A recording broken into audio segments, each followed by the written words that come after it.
Once the cotton yarns are ready for dyeing, they're first wound onto a beam.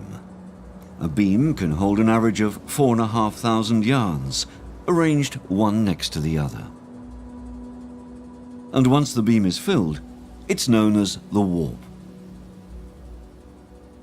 Every yarn will be dyed individually, a method known as slasher dyeing. Another method is called rope dyeing, which means, like the word rope says, twisting the yarns into 12 big ropes before winding them onto a beam.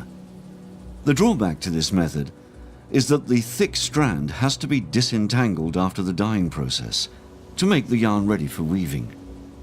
On the other hand, the rope dyeing method has the advantage of being easier to apply because it requires less technical experience. However, here in this factory, they use the slasher dyeing method. To arrive at different colors of denim, the yarns are dipped in baths, known as boxes in the trade, placed one after the other.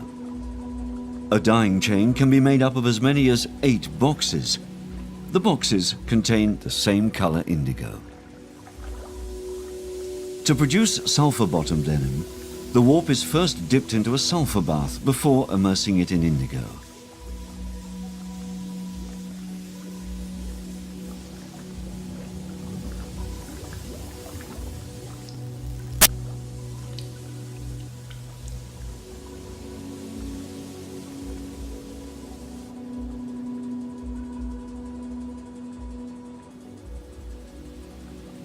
Oxidation causes the colors to change from green to blue.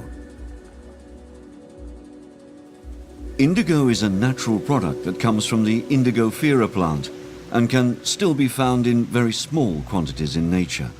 And by the end of the 18th century, it was created by synthesis by BASF in Germany, because it became impossible to find enough natural indigo to dye big quantities.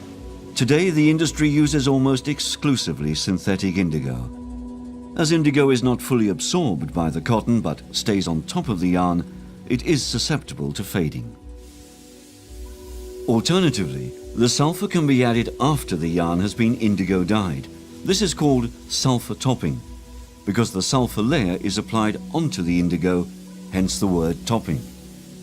All 3 stages, sulfur bottoming, the amount of boxes and sulfur topping, have an effect on the final color or cast of the fabric.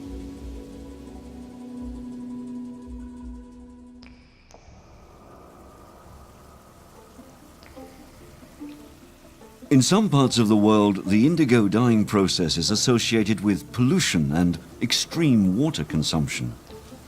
However, this is not the case at TRC Candiani, which is subject to strict European regulating. In fact, Candiani has its own unique purification and in-house recyclable water management system.